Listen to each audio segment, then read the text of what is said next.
Сәлем достар, сендер мына ойындарды ойнаған шығарсыңдар. Қазір экранға қарап жымиып та отқан шығарсыңдар. Бұл ойындарды ойнау қатты ұнайды, солай ма? Тіпті кейде ұйықтамай, түннің бір уағына дейін ойнап кеткен кездерім болғанына сенімдімін. Бірақ сендер бұл ойындардың денсаулыққа өте зиян екенін білесіңдер ме? Бүгін біз осы тақырыпты ғылыми деректерге сүйене отырып қарастырамыз. Смартфон ойындарының ең басты зияны ол көзге әсері. Смартфонмен ойын ойнағанда экранға қанша уақыт қарап отырасыңдар? Экранға ұзақ қарау көру өткірлігін төмендетіп, көздің нашарлауына алып келеді. Бұл мәселеге бүкіл әлем ғалымдары алаңдаушылық білдіруде. Біздің қазақстандық дәрігерлер де бұл мәселені өзекті деп санайды. Спутник басылымындағы мақалада дәрігер Сұңғат Көпенов смартфонды тым көп қолдану миопия, яғни алыстан көрмеу қаупін арттыратынын атап өтті. Бұл болашақта сендердің көзілдірік күйеулеріне себеп болуы мүмкін. Сендер ойындар түнде ата-аналар ұйықтағанда ойнайтындарыңды білемін.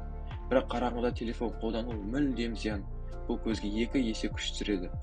Көз адамның жарығы, сондықтан көздеріңді қазірден қорғау өте маңызды. Екінші мәселе ол ұйқының бұзылуы.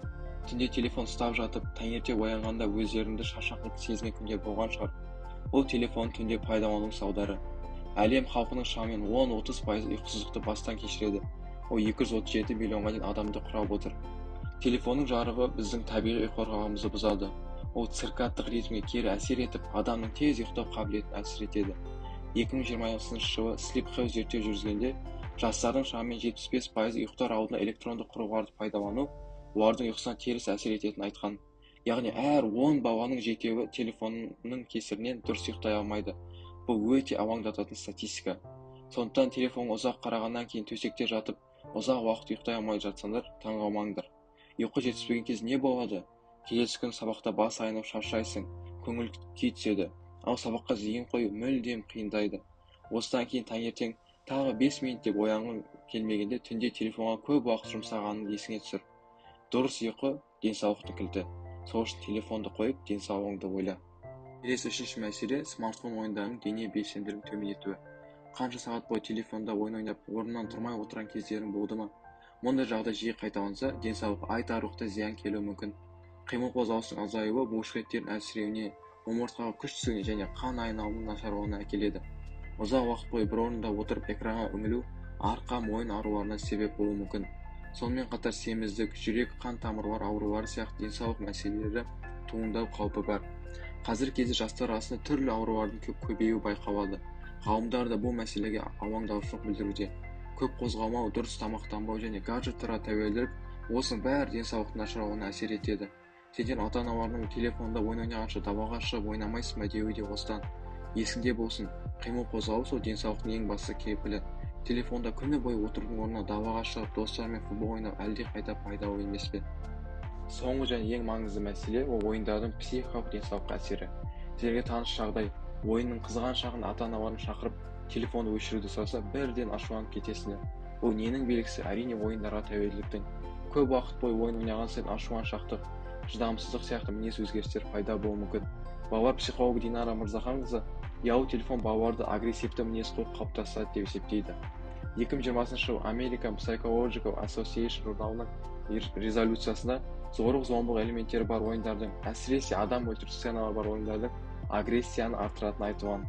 Ернұр KZ ақпараттық порталында да телефон ойындарының бала психикасына кері әсер ететіні көрсетілген. Оның ішінде ең қауіптілері ол бала психикасын толықтай өзгеру және жүйке жүйесінің бұзылуы. Көріп тұрғанымыздай, әлемдік те қазақстандық та ғалымдар ойын мен агрессия арасында байланыс бар деп есептейді. Ойынды тым көп ойнаған сайын жан-жағындағы адамдармен қарым-қатынас азаяды. Қазір жастар ата-аналарымен аз сөйлесуі де осының салдары. Ата-аналарың сендерді осы өмірде шын жақсы көретін жандар. Смартфондағы ойындар үшін олармен қарым-қатынасты бұзудың қажеті жоқ. Келесі ойында жеңіліп қалсаң, немесе телефонды өшіру керек болса, өз-өзіңді ұстап көр. Егер өзіңді ұстай алмасаң, бәлкім ойындарға тым байланып қалған шығарсың. Енді бұл мәселелерді қалай шешуге болады деген сұрақ туындауы мүмкін. Біздің жауап телефон ойындарын басқа пайдалы істермен алмастыру. Ойын ойнауды бірден тоқтату өте қиын, тіпті мүмкін емес деп айтса болады.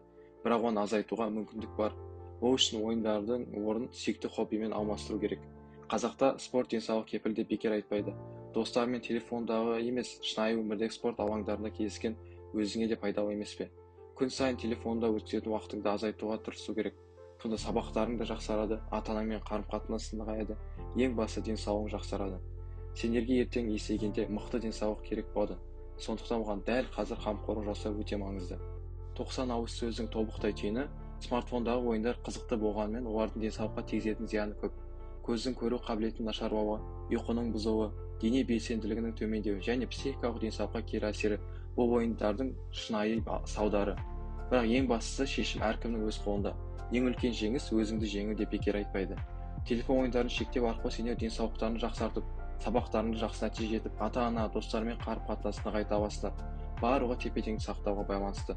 Уақыт ең құнды ресурс. Оны өз болашағың үшін тиімді пайдалан.